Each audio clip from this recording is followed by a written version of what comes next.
chess leadership race reaches endgame.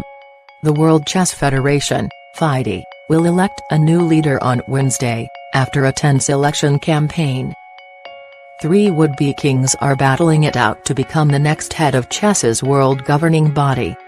It's been a game of intense strategy and calculated moves, marred by accusations of corruption and political meddling. The winner will be decided at a ceremony in Batumi, Georgia, at 11 o'clock local time, 7 o'clock GMT. The players.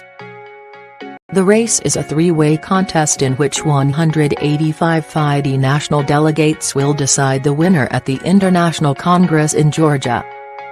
Georgios Mkrapoulos is the Greek current deputy president of FIDE. But he has a problem: how to distance himself from former President Kursin Alumzinov, who he served under. Mr. Alumzinov has been sanctioned by the US for allegedly facilitating transactions on behalf of the Syrian government, though he denies any wrongdoing.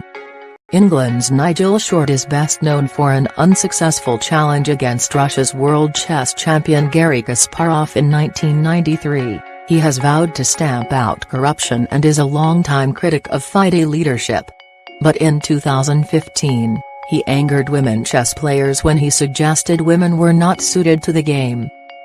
Arkady Dvorkovich has both political and chess credentials. Until May 2018, he served as Russian Deputy Prime Minister and is also a member of the Supervisory Board of the Russian Chess Federation. More recently, he was one of the chief organizers of the FIFA World Cup.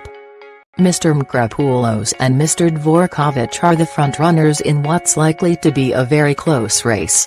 The game plans.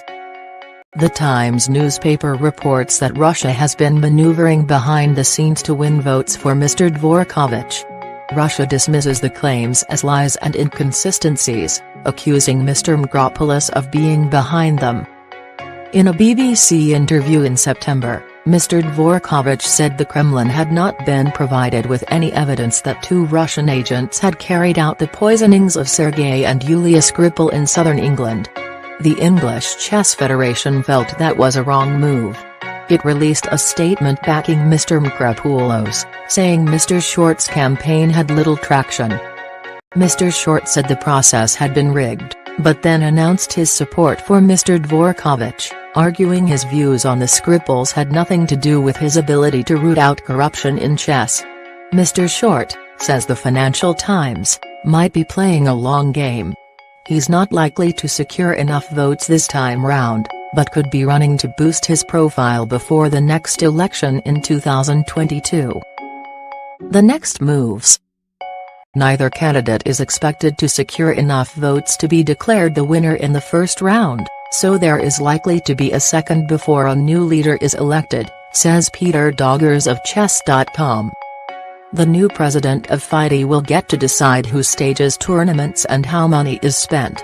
But whoever wins, they're unlikely to be as colorful as Mr. Alumzinov, who once claimed on television to have met aliens on board a spaceship. In addition to his alleged dealings with the Syrian government, he was president of the Republic of Kalmykia, a small Buddhist region of Russia which lies on the shores of the Caspian Sea, for 17 years. A checkered past, you might say.